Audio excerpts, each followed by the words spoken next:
at 30%. I hope we're not live yet. Publishing the broadcast 60%. We are waiting to go live on YouTube 3 minutes early today. Good afternoon, ladies and gentlemen. My name is Todd Standing.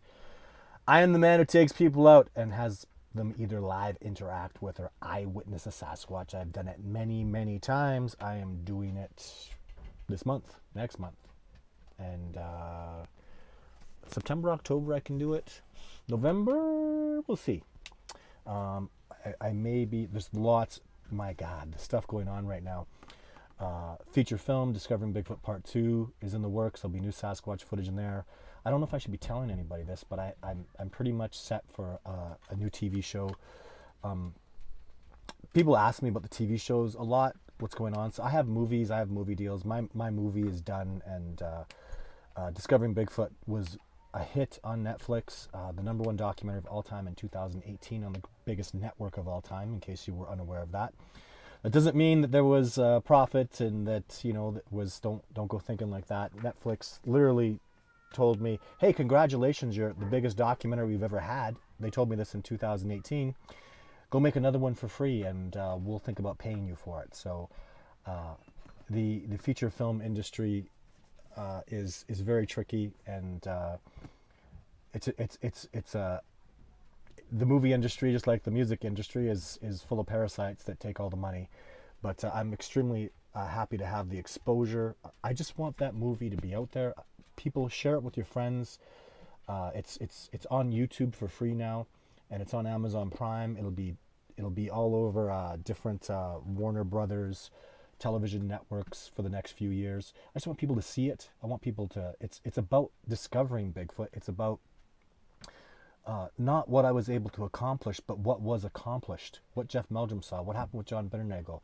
Those Sasquatch videos are real, and I want to help other people make the discovery move forward. I want to help other people that have seen Sasquatch or interacting with Sasquatch, help educate them about the reality of this species. It's what I'm really, really passionate about. The problem with TV shows, the movie, I did the movie, and I'm not letting anybody else do movies with me. I do the movie, I edit it, I post, I write it, I direct it, I produce it, I edit, I do everything. I put the damn music in. So it gives me an ability to control that is, you just would never have. And movie makers are very deceitful and deceptive. There's so many examples of that. Just quickly off the top of my head, just as an example, Jeff Meldrum at one point on camera says, asking about my videos and stuff, he says, if indeed they are real, they are some of the most, or no, this is exactly what he said. If indeed they are real, they are the most significant body of Sasquatch evidence in existence. Now, all I have to do is cut out the beginning of where he says, if indeed they are real. His statement would be, they are the greatest body of Sasquatch evidence in existence. If I did that, and that was done, the one thing I gave to the distributor to do, they took that out. Boy, did it tick me off. Because that's not what the man says. Be legit. Put a full sentence in there. And you see how easy it is to twist and turn things. Oh my God, when I was on Finding Bigfoot, they lied. They were so bad. They would ask me a question and then have me responding to a different question. They were so deceitful. Survivor Man picked that up. He's like, oh my God, they just totally. He could tell that the lighting was different. It was raining on them when they asked the question, and it wasn't raining on me when I responded. Why wasn't it raining on me? Because it was asked at a different time. When you splice things together like that, and this is just industry standard, they just all they care about is entertainment. They don't care about reality. They don't care about truth, integrity. That means nothing to them. Reality TV is fake, ladies and gentlemen, boys and girls. It's fake. That's what when they say reality TV, what they mean is it's fake, it's contrived. What Survivor Man taught me, and other incredible documentarians that I work with, is we do documentary style feature films. I'm doing a documentary style television show. They're going to give me immense control, which means a tremendous amount of work and not a lot of money, but it will mean excellent exposure. And if you have a business or you know somebody who has wilderness equipment that's good stuff and can really get tested by me and I'll love it, then you can be a sponsor in the show. They're actually looking for more sponsors. We're halfway to the TV show now. They've got their title sponsor. They need some smaller sponsors. And I don't know if I should be talking about, I'm not going to name the networks and stuff, but and there's multiple networks that are on hold, big ones. I'm working with a smaller network That's just a great network, though. Immense integrity in this network, so I'm very excited about it. So I'll do some questions from Facebook. Fantastic questions. You guys, your questions are absolutely outstanding and amazing. I apologize for the quality of the lighting and everything. This is Art Bell stuff. I'm coming to you from a basement in a hidden location kind of stuff. You guys know who Art Bell was from Coast to Coast AM. I was on Coast to Coast AM with Art Bell before he passed away. Big fan of his stuff. So person asked me about Sasquatch protection and what success I've had, and the answer is I'm not. I didn't have any success in Canada. Sasquatch is protected in Skamania, Washington, and an area called Whatcom in Washington. It's illegal to kill a Sasquatch. I don't know if they did that for publicity or if they did it because they're legit. I get so many stories, and I have so much stuff to investigate, guys. You can't imagine how hard it is, how frustrating it is. I have a gentleman on Facebook says, I've been trying to get a hold of you. I've been sending you stuff on discovering Bigfoot encounter at gmail.com. And, you know, Amanda goes through those. Amanda's not here tonight. And just be tenacious. Send me messages on Facebook. Send me messages on Instagram. And just keep banging away at it. You know, sometimes you just have to do that. So, and timing is everything. Am I going to be around? Am I on expedition? Am I working on a TV show? I'm in Alabama or Florida or New York State. I've been traveling around a lot, and I've got some big stuff to do, guys. Oh my God. Well, Washington State is phenomenal. I can't say enough about the Olympic Peninsula. There's an Olympic project for a good reason, and there's dozens of incredible researchers working all through that area of Washington and further into Washington State. What a brilliant, amazing place for Sasquatch. I love Washington State. It's just like, it's right below British Columbia where I live, and it's home to me. It really feels homey to me. And the terrain, the species, it's home to me. I'm very, very comfortable there, and I love it. I think the world of Washington State, and I think that that's there's some very high level success, some very impressive people that are in Washington State doing Sasquatch research. I hope you guys can hear me really well. Check, ABCD, check, check. Looks like a mic is bouncing really good. So another question from Facebook: man enslaves animals. Aren't they better off being left alone? It's an excellent question, and we do enslave animals, and it's disgusting what we can do to species. But the prudent thing that he said in that statement is animals, and we're animals.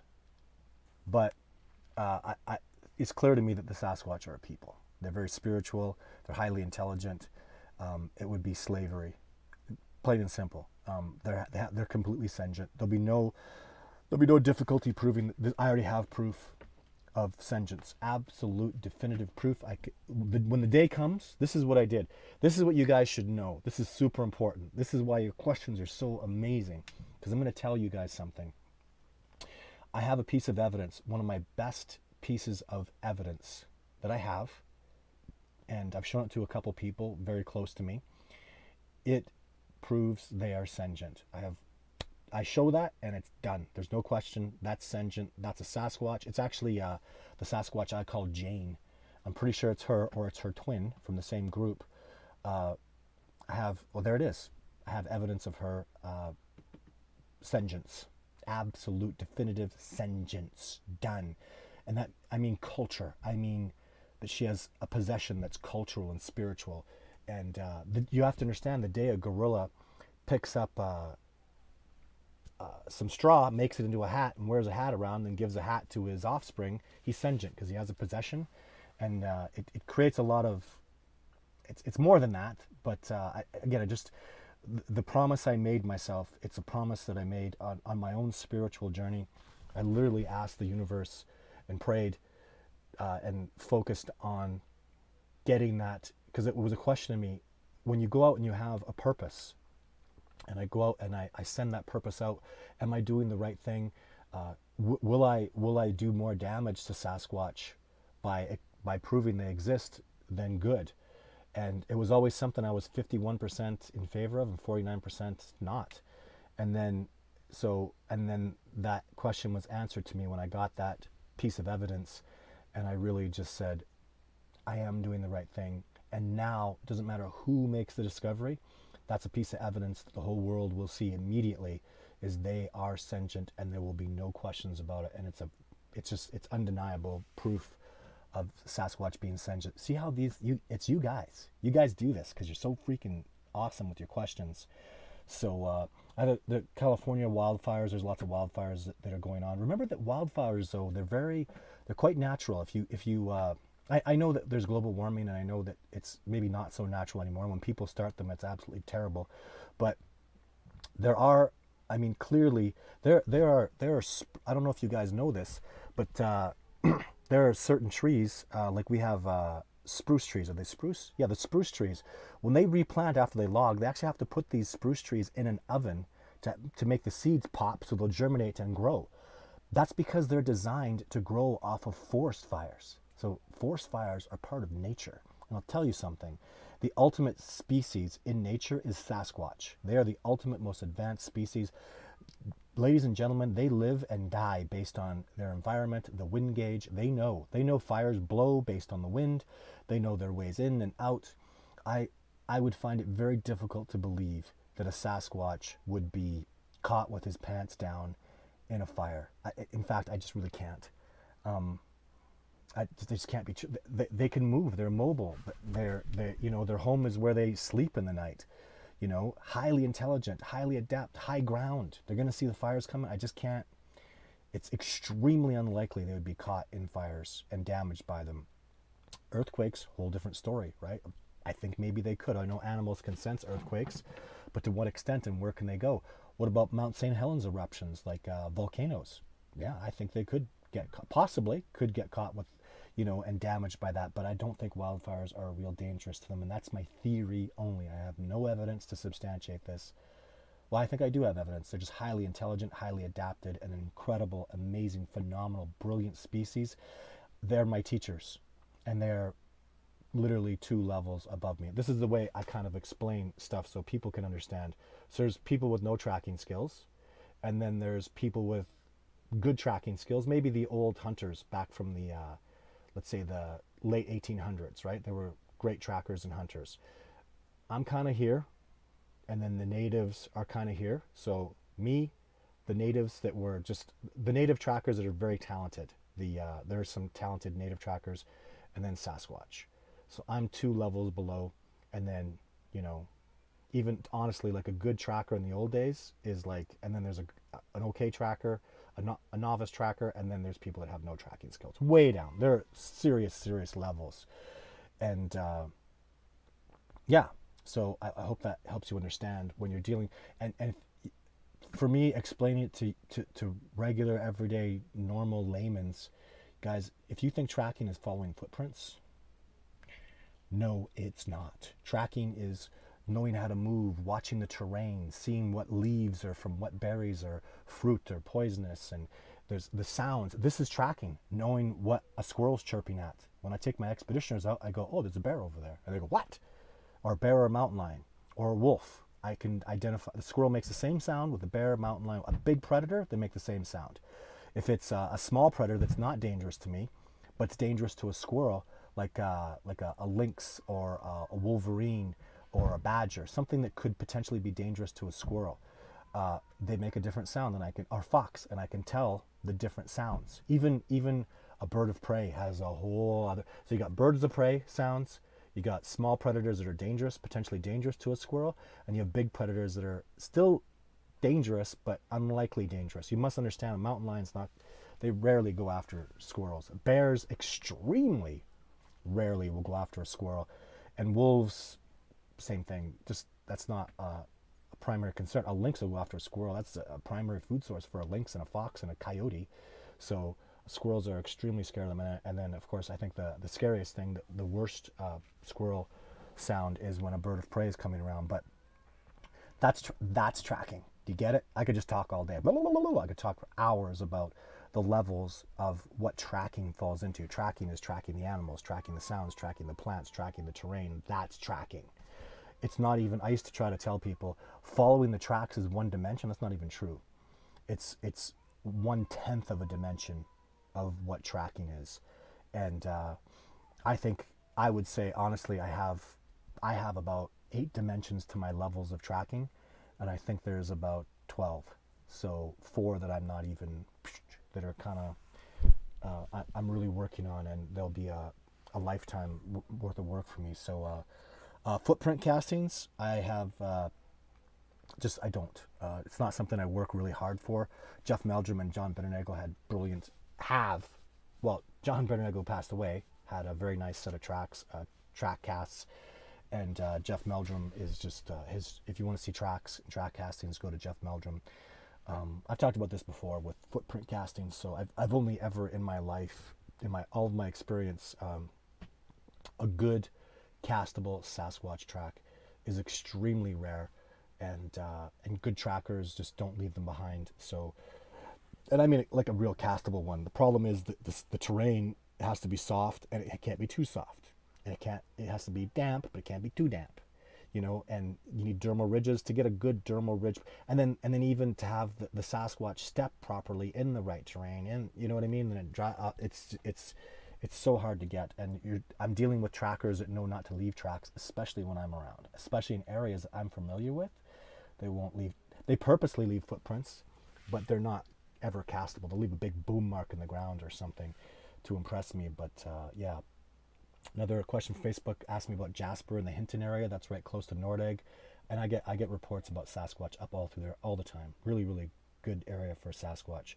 A guy asked me to trap one for proof. Ugh, I can't trap a Sasquatch. I'm not going out there. You're asking me if I'm like a 5-year-old, and you're asking me to go take on the heavyweight champion of the world. It's just not going to happen. That's the only way I can explain it. At the level that I'm at, I'm like a child out there. Or I'm like a child going into the ring versus Mike Tyson. I'm gonna get destroyed. Go trap Mike Tyson. Go in the gym and go in the ring and knock him out. And I mean in the ring, in his element, where he's home, where he knows everything, you know. So I hope you guys can understand that. So, and then play music. That was another Facebook question. I think it's a really good suggestion. I should do it more. It's just the problem with playing music or the sounds that I make or the wood knocking a couple times, I don't know. I'm blind trying to figure out what the hell is going on, and I never can know. I can't know. Hey, I made a pop sound. Did they like it? Did they come closer, or did they run away? I play Vivaldi. Are they coming in closer and interacting with me more, or are they moving away? And the answer is I don't know. I've had people come out and play, you know, gay pop music, and a Sasquatch came around. They've never come around when I played heavy metal. That's kind of my favorite music. Metallica, Five Finger Death Punch, you know, that kind of music is my favorite. I don't think that's good to play, and I don't play that music around them anymore. But anyways, let's get to some questions here online, because you guys are amazing. I'm going through so much stuff right now in my life, and this is just the best therapy in the whole world for me. Heather, Todd, about how many Sasquatch have you seen in your whole life? People ask me that a lot. This is Los Angeles asking, and don't know how many individuals. Oh, I don't know. Quite a few. It's been a lot. So and to me a sighting is great. A live interaction is amazing. So I don't want to take a live interaction for granted. People like Rene DeHinden, like him or not, John Green, the original Four Horsemen of Sasquatch, Grover Krantz, Dr. Grover Krantz. Am I pronouncing his name right? Anyway, these men never had an encounter with a Sasquatch, a live interaction with a Sasquatch, and you know, and these are men that John Green and Grover Krantz, if that's his name. I'm having a brain issue right now, but anyways, those two men mentored Jeff Meldrum. Never saw a Sasquatch. I took Jeff Meldrum out one day. He had live interactions, and he eyewitnessed a Sasquatch. It's in my movie. So the live interaction is enormous. And even with Jeff or anybody, if you ask him, he'd be like, well, the live interaction was incredible. The sighting only lasted maybe 4 seconds. The live interaction was going on for many minutes before the sighting happened. And there were, well, he didn't notice. The Sasquatch were following us around, and Jeff didn't really notice the little cues. They were testing us throughout the day, and they took apples. I mean, that's amazing too, to get a Sasquatch in radium in my main research area. They haven't taken food from me of any kind in 6 years, 7 years. Haven't touched an apple, haven't touched anything in all that time. Well, since I was I took them off a little bit when I was sneaking around getting videos. So it's when you sneak up on them, you damage your relationship with them. They learn to mistrust you. And what else did I do? Sneak up on them, and yeah, it really damaged my relationship with them. Oh, and then that day when the older guy came around me and I reached for my camera and tried to film him, that really damaged my relationship with them. So I make a lot of mistakes, ladies and gentlemen, and it's just a fact. It's a discovery process. I don't know where I crossed the line till I crossed the line, and I have crossed the line, and it's damaged my research dramatically, and I don't have any regrets about it. I have to learn. I didn't know. I what I'm learning is they're incredibly intelligent, incredibly spiritually connected, incredible sensor perceptions, incredibly astute and aware of their environment in every way, shape, or form. They're so connected. So every time I go out and I take them for granted, or I treat them like they're not brilliant and amazing, or I just don't understand their level of amazing abilities, it bites me in the butt hard, hurts. And but it's not, I don't call it a mistake though. It's definitely a learning experience. I learn what not to do, and that the only way to learn what not to do is to do it and learn, oh, I shouldn't do that. So I regret it, but ultimately at the end of the day I go, if I went back, how could I know? You just don't know, right? So you just learn. Hey Kyla, nice to see you on here. Todd, when are you going to live stream Sasquatch on? Yeah, that's probably not going to happen anytime soon. Hello, Todd. When can you put Palm Beach, Florida for Everglades expedition? Well, I'm doing Lawrence. I'm doing a Florida expedition. You should really find a way to email me. Even email Amanda, bigfootencounter@gmail.com. I'll tell Amanda to really prioritize Florida, because I'm extremely likely coming to Florida. So thank you for the Alabama video, says Walter. I keep playing it to hear the falls. Yeah, the falls are so nice, huh? The Sasquatch waterfalls, so cool. Willow Creek, California in the house. Hey, Brown Dwarf, thanks for tuning in. Just froze up. Oh my God, froze up because there's 100 questions here that are. I'm so excited to be looking through them. So, hey Marilyn, hi Todd. Hey, how's it going? Safe? I will. I've worked very hard on being safe. Safety is so important to me. Why do you only show Sasquatch on movies? What else do you want me to do? I show Sasquatch on expeditions. I show Sasquatch to people. So, hey Todd, thanks for doing the live show. Thanks for being on the show, Roger. Thanks for all the great questions, you guys. Have you seen any Sasquatch? Have a success hunt, and how was it? Oh yeah, I've just seen tons of evidence of Sasquatch hunting. The way they move the elk, the way they move the deer. I saw a trackway, the first time I was ever in Nordegg, I saw a trackway of the Sasquatch running down a baby deer and killing it. So hunting for them, obviously they'll hunt, but it's just, they'll just go get an elk. It's not like people or even predators like a bear, he tries to get his elk, he tries to get a deer. They're not like that. They just go get what they want. They'll pick the individual they want. That's how good they are. They're at that level. So, it's Stuart in Australia. Do you believe? Yeah. Oh yeah. Yowie. No, I don't believe in Yowies. I haven't seen a Yowie, but I met with an elder from the Darnum Junk tribe of the Blue Mountains. He just told me they're real, and I just believe him, because the Aboriginal people of Africa, who named them Yowie, have been there for tens of thousands of years at least. They know the area. They're the best trackers that have ever lived there. If they say they're there, they're there. And I've talked to so many people, and I don't know. Is it mass hysteria over there too, where you're all having delusional? It's not. They're there.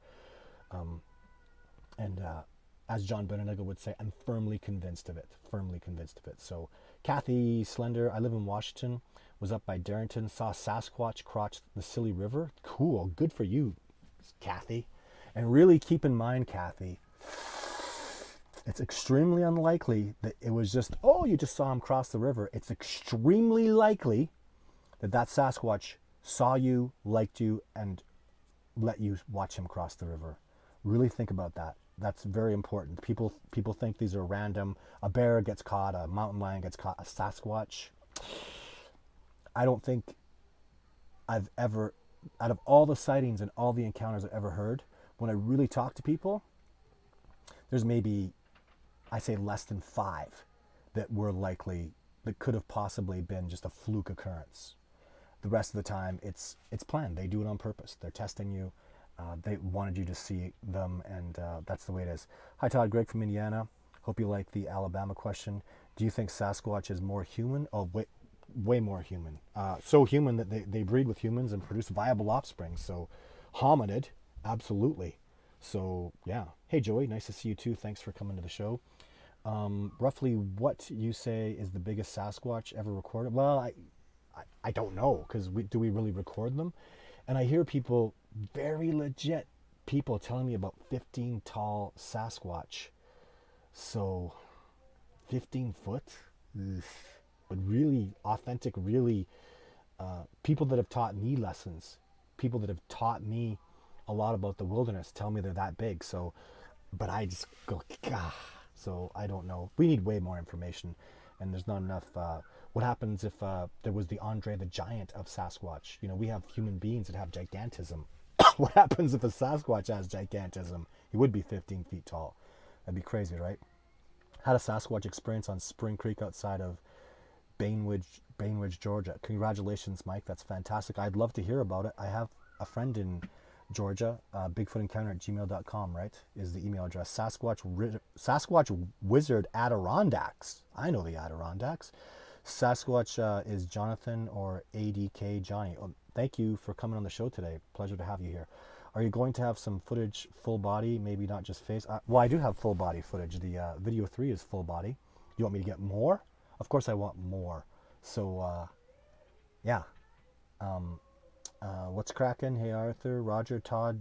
Jealous folks will never give you credit you deserve. And why focus on people that are jealous and angry when there's so many great people, awesome people? I don't have time for that stuff. I can't even make time.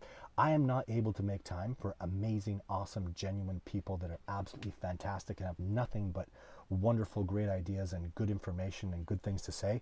Why would I make time for people that are angry and hostile?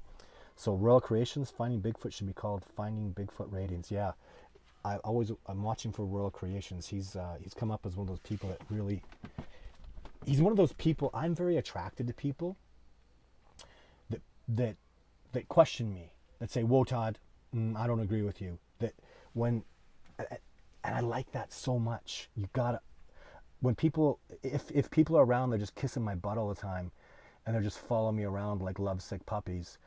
I just don't. I want colleagues.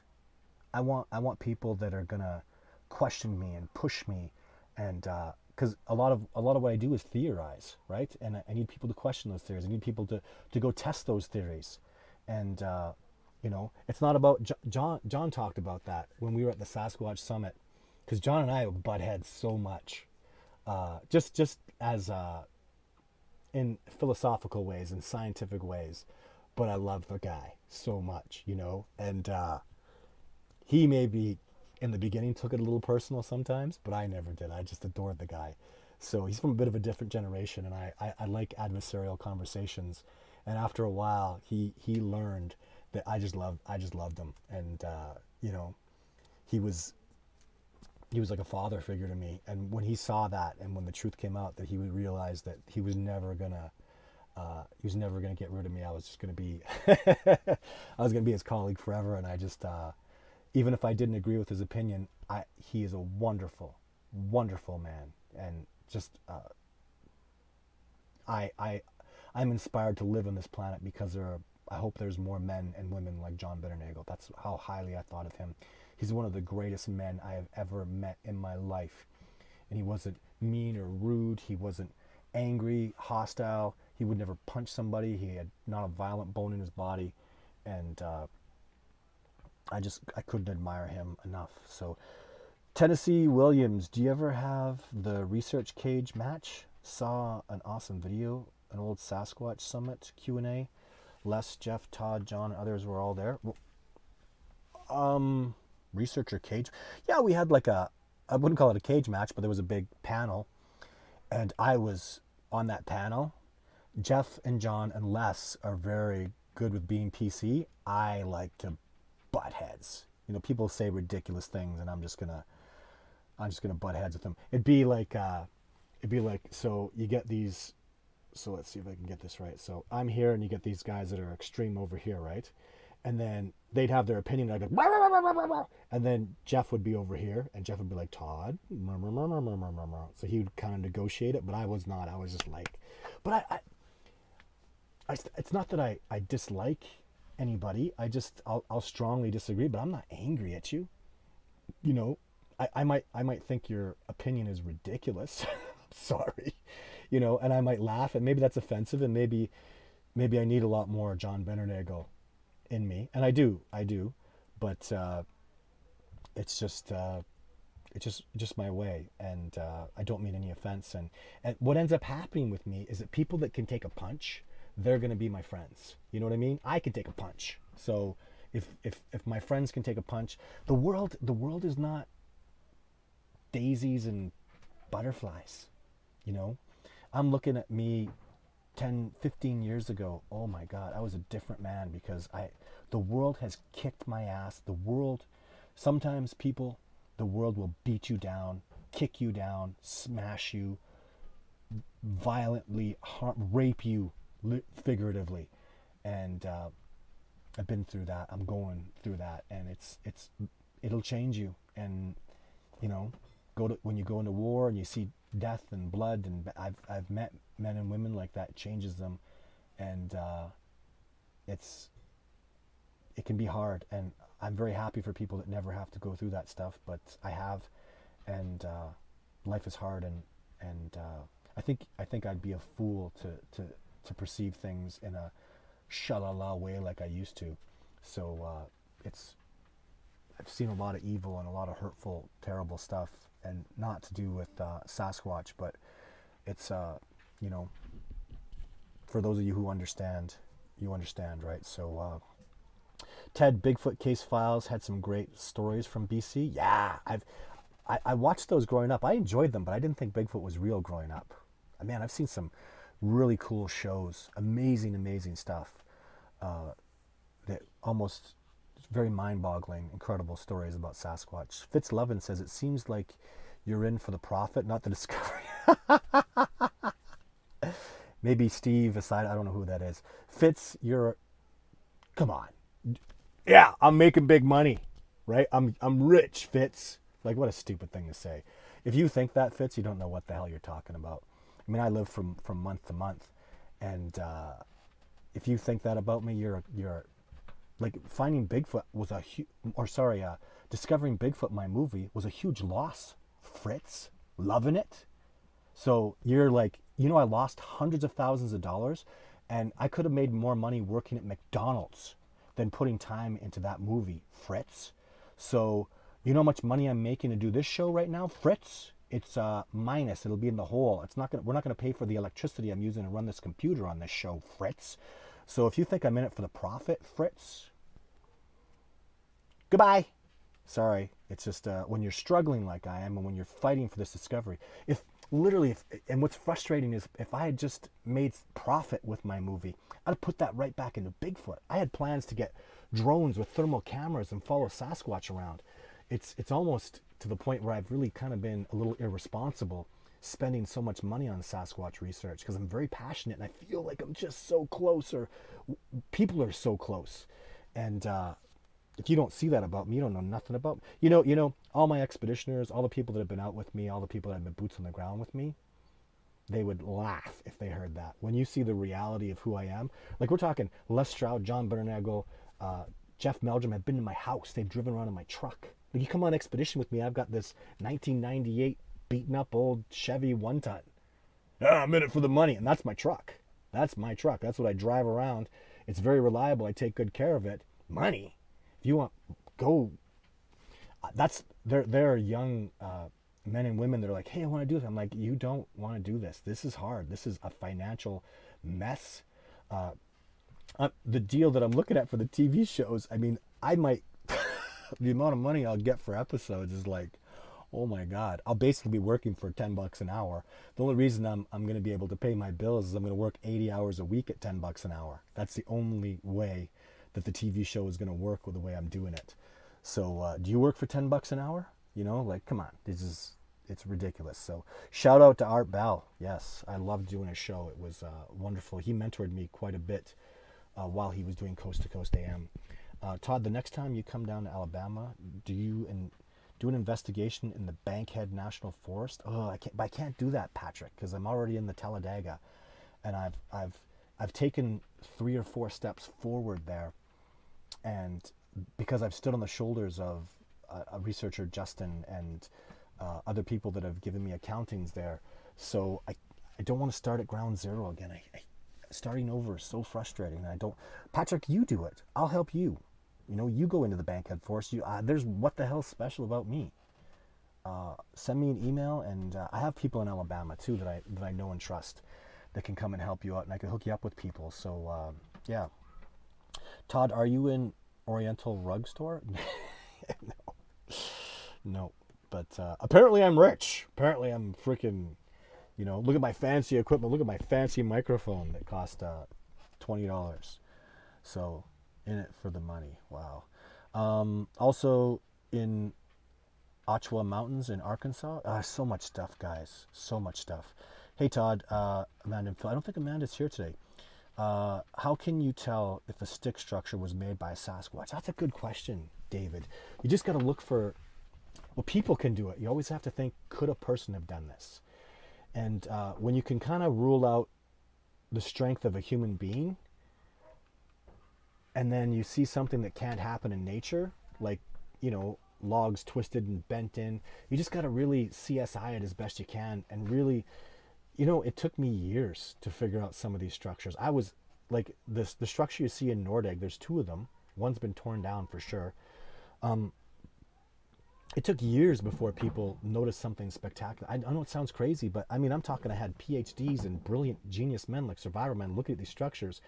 And it seemed like every year I'd bring in a new person and they'd be like, look, this was built counterclockwise. Or no, I think it was built clockwise. I was like, well, you're right, it was built clockwise. And look at the way this is bent in, and that's pointing directly north. I'm like, I pull it a compass. Oh my God, that piece is straight north, and this is straight south. So, and then I go to another structure, and boom, straight north, straight south. I'm like, oh my God. So you really don't, it took years. You really got, and there's genius to them a lot of times. So, and if it just looks like, but you have to be able to identify things like snow load. The snow load is snow load. I don't waste my time. If a Sasquatch built a structure around snow load, I'm not going to look at it. Sorry, you're wasting my time, Sasquatch. I need to be quite obvious, because us human beings are not great at deducing these things. So the Sasquatch have to be a little more obvious with their structures. But you just look for smoking gun things that couldn't have possibly happened naturally, and then analyze everything. Look at the direction it was built in. Look at the angles and the north-south. Think of things that I wouldn't think of. So that's what Andy Thompson from Alabama did on a structure, is he noticed that a tree was busted off and shoved back in at 90 degrees. Can't happen. So have I ever seen Bluff Creek? No, I have not. I haven't been to Bluff Creek itself yet, no. Okanagan Valley, hey Rick. I'm likely moving to the Okanagan Valley very soon, and the next year. Definitely can hear you clear. That's awesome. Oh my God, there's so many questions today, guys. Whew. I'm doing a 1-hour show here. Do you believe Patty is real? Absolutely. I'm 99.9% convinced that I can't see how they could have ever. It's just got to be real. I've seen a Sasquatch look like Patty, a female Sasquatch. I'm so convinced of it. I'm 100% convinced. I would say something crazy like I would quit Sasquatch if the Patterson. I know that's got to be real. I've interviewed Bob Gimlin. I'm just 99.99999%. It's so impossible that they just could have done that, and everything is so bang on. It's ridiculous. So Realize says, yes, they're intelligent, make me feel stupid. Well, try not to feel stupid. Stupid's not a good word. Maybe just we have a lot to learn, right? Because man, we have a lot to learn, and I don't think in my lifetime I could ever get up to anywhere near the level of Sasquatch, as they're born and raised in it. They never leave it. They're taught by ancestors that have been in that area and know that area backwards. It's just ridiculous. Like the levels, guys, that of course how are we going to get to that level? We're not even built to survive out there the way they are. There's so much. They're built and genetically. It's like going and playing basketball against a guy who's, 6'9" and can jump high, and like Michael Jordan was built for basketball. He's the greatest basketball player. I don't even think arguably, but he was just designed for it. His genetics, his intellect, his mind, everything was just so brilliantly designed for it. And that's the first level that you're dealing with a Sasquatch, is the 10 times better than Michael Jordan, genetically born perfectly for it. So, and then the knowledge and the learning and the connectivity, it's ridiculous what we're dealing with. It's ridiculously amazing. They are brilliant and awesome at such incredible levels. And I get it, because hell, I spend 80% of my time not in the wilderness every year. 20% of the time I'm in the wilderness. They never leave. They don't know anything but that, and they love it there. That's another thing. They just love their homes.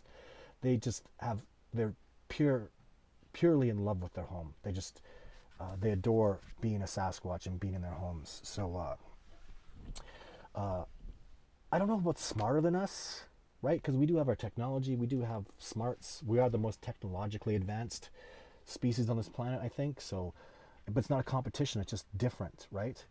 Oh, I'm getting really sore sitting here. Humans are different. Our Sasquatch is different as well. Yeah, I think I talked about that a lot today. Easily one of the fastest bipeds in the wilderness. I think they might be one of the fastest species in the whole world. If they can catch a speed sheep, the antelope, have good evidence, good accountings that they can catch an antelope, which are the fastest terrestrial species in North America. And I mean, catch it like that's fast. I don't like going into that stuff too much, but man, that's fast. So Sasquatch have different races within their species? I don't know. It's a darn good question. I don't know. I just don't know. So need more evidence. It's a good question, though. A very good question. You know what? Actually, I think they would for sure when it comes to the Yowie and the Yeti, right? So, yeah. I would theorize that the answer to that question is yes, they would have a different species. Arthur says, Realize says, I'm shocked at how fast they are and how they can camouflage. Yeah, that's it. That their ability to camouflage is epic. It's totally epic. I work with snipers, and camouflage and ghillie suits is a lot about. It's huge in what they do, and I've been teaching them stuff that Sasquatch have been teaching me. And I'm like, wow, those are good ideas. Wow, that's a good idea. Like, just as an example, when you're sitting in an area where there's trees and the wind comes through, if you don't move, you kind of stand out. Or if your ghillie suit will move a little bit and you don't, you stand out. You got to look like your environment. I've seen a Sasquatch stand in trees and sway with them like that. Can you imagine that? They're swaying with the tree. So I see this object and it's swaying, and that can't be a Sasquatch. He's swaying, and there's the body's there, and I'm feeling it, but then I go over there and there's tracks on the ground. I'm like, that guy was a Sasquatch. He was swaying with the trees. How brilliant is that? So show me any animal. Animals are amazing, evolved, brilliant. The deer, the elk. I am blown away by the sensory perception. Any hunter will just tell you, like, the animals, prey animals, are brilliantly, their eyes, their sense of smell, it's incredible how well evolved they are. And I've never heard of an animal being able to do that. And animals are smart too. If you think animals are stupid, I don't know what the hell to tell you. They're brilliant. Totally. Look at a coyote here in Calgary, Canada, where I spend a lot of time. There's coyotes around here, and they can't get rid of them. I could get rid of them, but I don't like killing.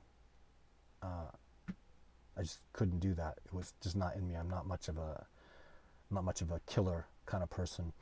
But yeah, they can't get rid of the coyotes. The traps, they evade the traps, poison them. They evade that. Like, they're highly, and this is intelligent. They learn they might get caught in a trap once, but not twice. And I mean, one coyote will get caught in a trap, and the other ones will avoid them. They avoid the smell of steel. They avoid the smell of people putting out steel. Like, they're brilliant. Very, very brilliant. And with all the technology we have, can't get rid of the coyotes.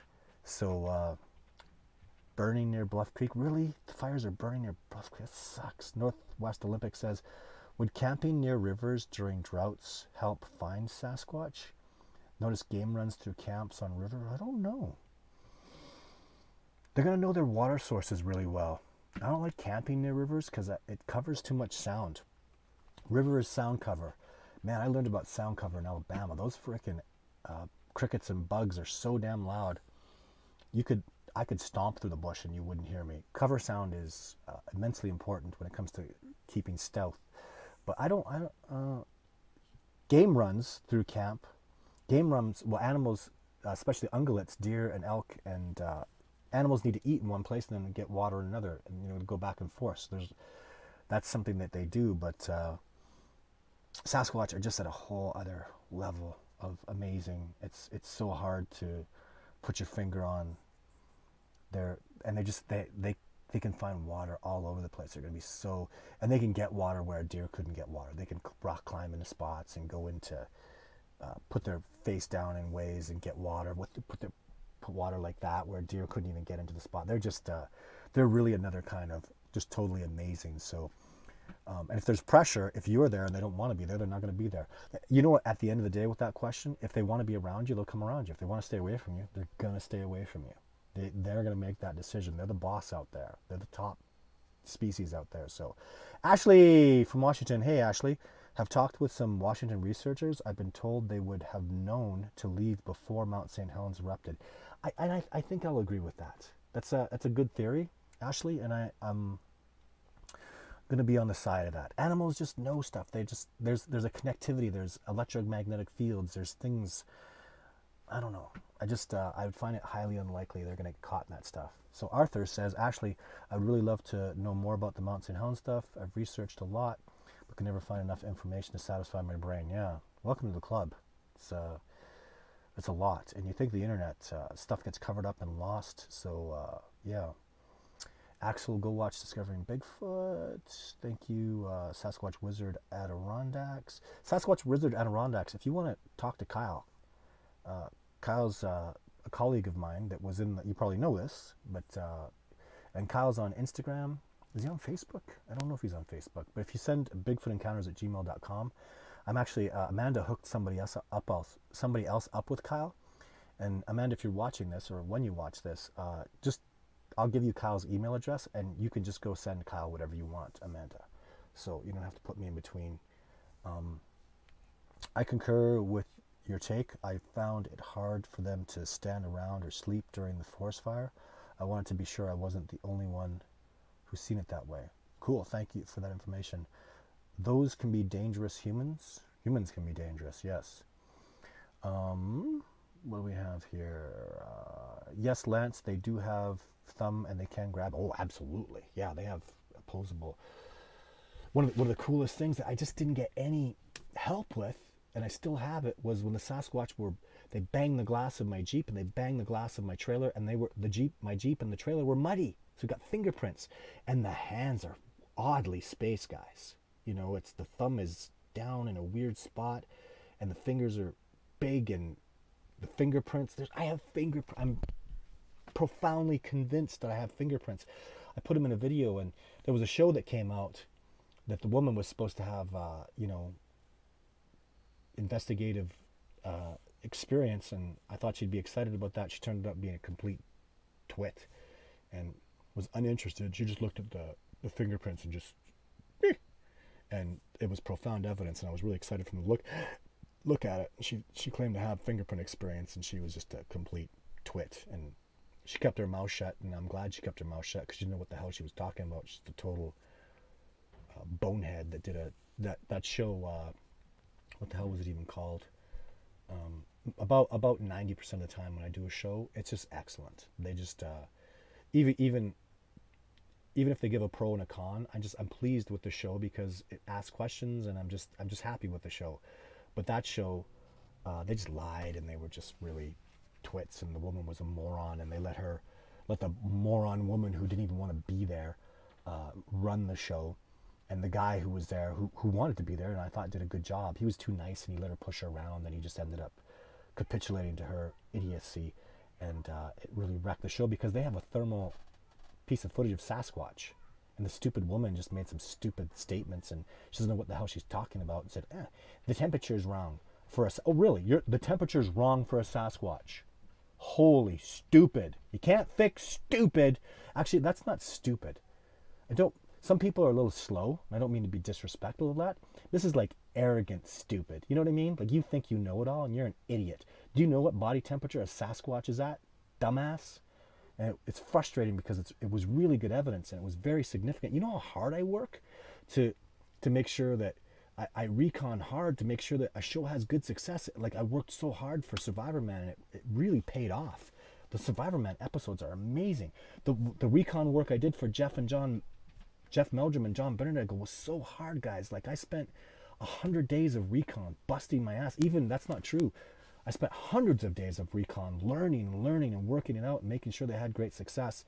And then when you have a meathead come out there and just poop the bed, it's very disrespectful for all the work. And it was obvious the amount of work I did. I mean, you come out there and I have multiple things to show you, and a fresh new track and a fresh new bunch of acorns was thrown, fresh new breaks and all really cool stuff. And I know the area. You know, like you come out there, you see me, I'm picking berries, I'm pulling leaves, I'm surviving off the land. I have tremendous skills, and they just, you know, for God's sake, a black bear came around and tried to kill me. And I wasn't able to have my guns that year. And the frickin' bear bangers that I was using, 3 of the bear bangers I used, these things are not even like made in China. They were made in like someplace in Europe. So, you know, made in a good European country. 3 of the damn things were duds. And you pay $4 for even more. I think they were like $8 a bear banger. A bullet. I have never had a 44 Magnum or a 22 bullet misfire on me. And I've shot hundreds of them.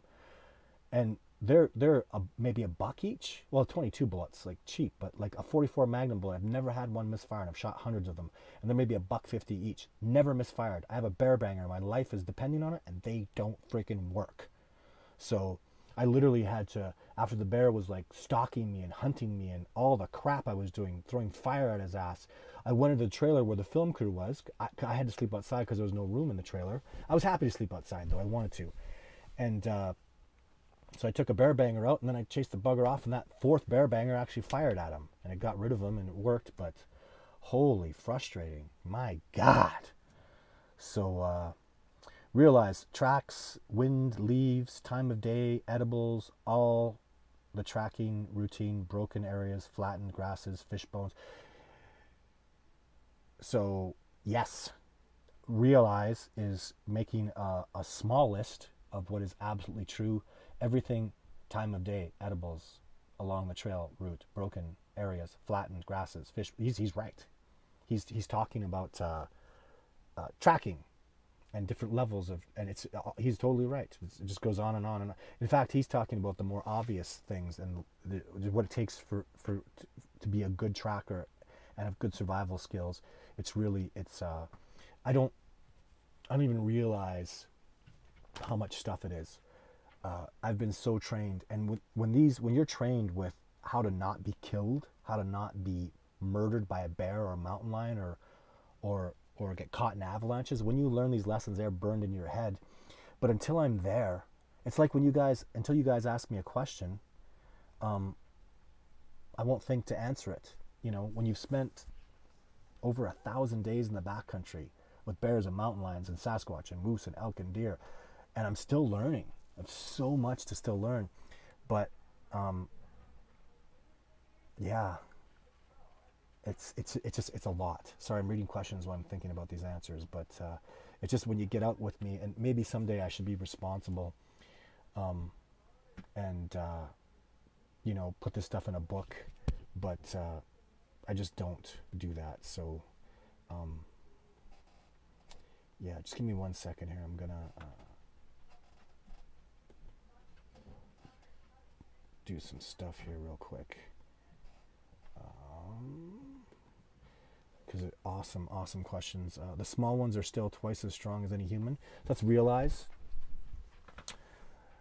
I've never seen real evidence of how strong the young ones are. They don't do powerful things that I've seen, but I think it's something that I would definitely, an assessment I would definitely agree with. So, oh my God, Janet gave me a $20 donation. Thank you very much for that, Janet. If Janet, I'm immensely grateful. And if anybody wants to make a donation, Janet, you should send me an email at bigfootencounter@gmail.com. I can give you some more stuff. So if you make donations on Patreon, I have just more stuff. I can't talk about what I give, but there's more stuff that I give. And did Janet have a question? I don't even know how YouTube is doing this. I just see a big pop-up. Well, anyways, thank you very much. How does this even work? So Janetti C? So it just says, thanks for being you. That's awesome. You're welcome. Thanks for all these great questions. Do people understand I couldn't do this without you? I couldn't. You guys inspire me, and I couldn't do this. You guys, so many great questions that have just always been asked, and it really pushes me. And you guys that watch the show regularly know I'm just speechless by the greatness that you guys send my way. And have you ever? There's Janet C. Have you ever one visit you? I think you're saying, I've ever had one visit me? That's most of my success, is they come and visit. When Jeff Meldrum saw a Sasquatch, that was a Sasquatch that came down to visit me. At my home? No, I wish. Even I lived on the outskirts of, kind of out in the bush a little bit, and I don't have any evidence that a Sasquatch ever came around there.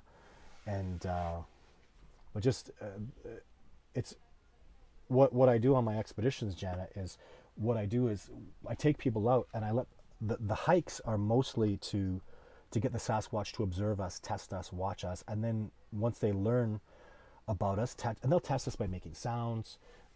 They'll see how we react to bears and mountain lions and the terrain, and even get a sense for how toxic we are or not, what our energy is like. And once they get comfortable with us, they're more likely to come around and show themselves. And that's why I pick and choose my expeditioners, and that's really important, because if I have people that have bad energy and are just really negative and hostile, then it won't work. And I mean energy. Like, I take people out that have no experience at all, that have no knowledge of the wilderness, but they good people with good energy. And first thing that comes to mind is, well, there's quite a few people, but first thing that comes to mind is a failure of mine, and that was the Floridians that came out. Just awesome, wonderful people.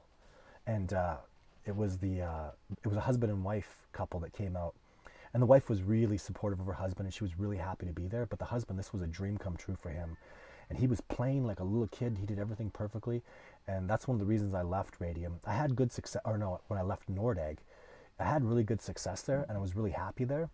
But I was not forgiving to the Sasquatch for not coming around for the Floridian, because he was perfect. His energy was amazing. He just made me smile. He was building rock structures, and it was just such a wonder to have him around. And they think that maybe a Sasquatch called to them once and came around a little bit, but I wanted them to have a live interaction, and the weather was perfect, the timing was perfect, and they just didn't get it. So the point is, though, the guy just had incredible energy, and I felt that. And but every other time, this is a good point to make, because I'm talking about the negative. Every other time someone's come around with great energy, we have had success. And especially people with exceptional energy, really, really good energy, we have great success.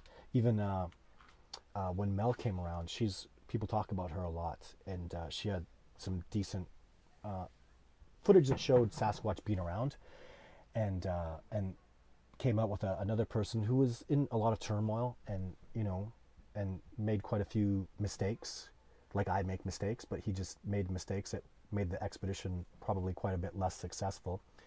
But we still had really good success on that expedition, and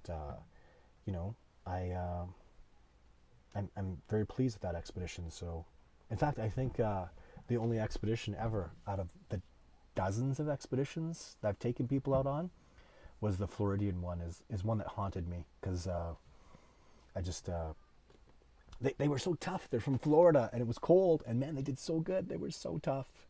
They were just I don't think I ever told them this, and I don't know if they're going to watch this, but they were just so tough. They're from Florida, and They came out in the cold and the wet and the nasty. They never complained. They were tough, and they're a good couple. They cared about each other, and it just makes me smile thinking about them. So yeah, that's just how I feel. So my feelings really are.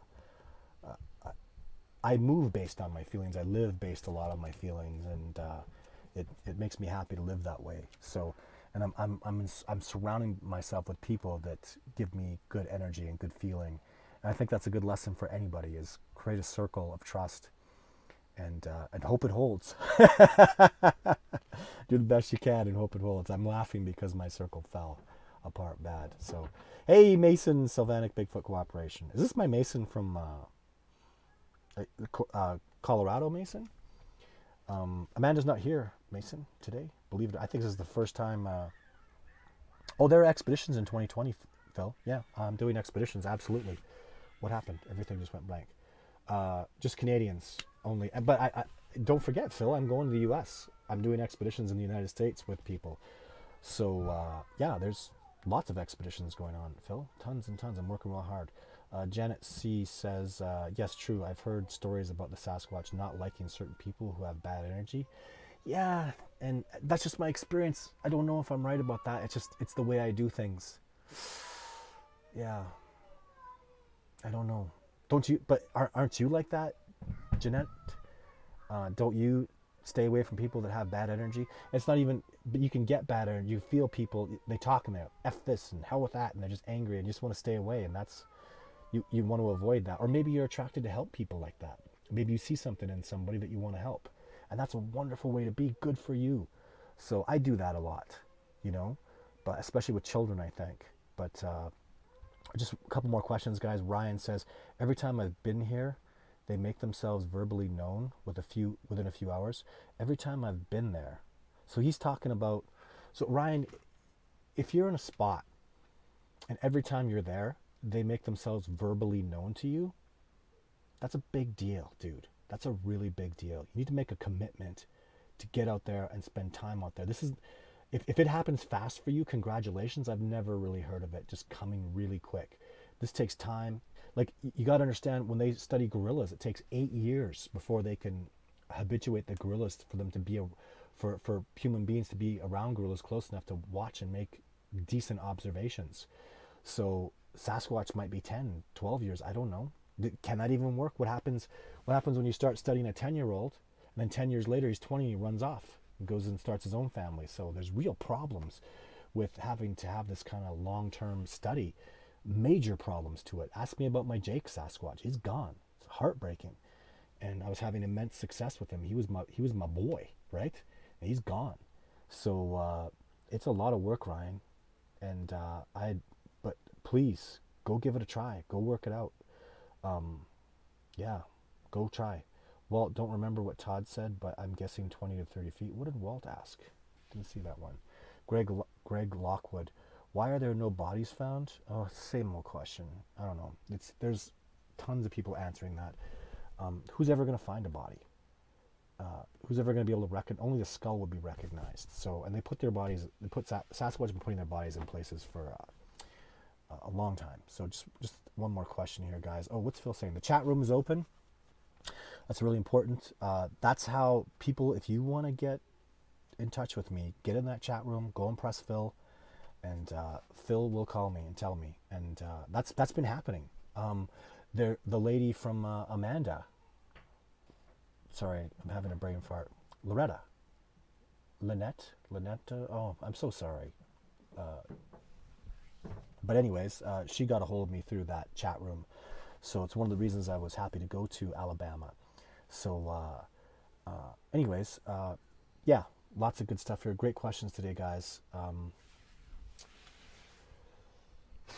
I'll probably tell you guys something.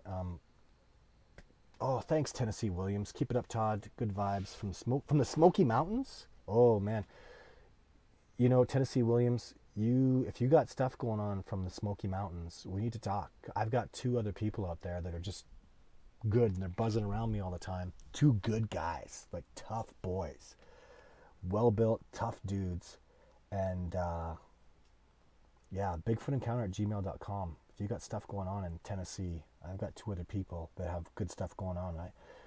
I don't know when I can get there next, but because I got Florida, I got Alabama, I got Washington State, I got New York State. Oh my God, it's too much. I'm just one guy, spread really thin. But yeah, if you got bigfootencounter@gmail.com, thank you so much for the donation. Heartfelt gratitude for that donation. Thank you very much, sir.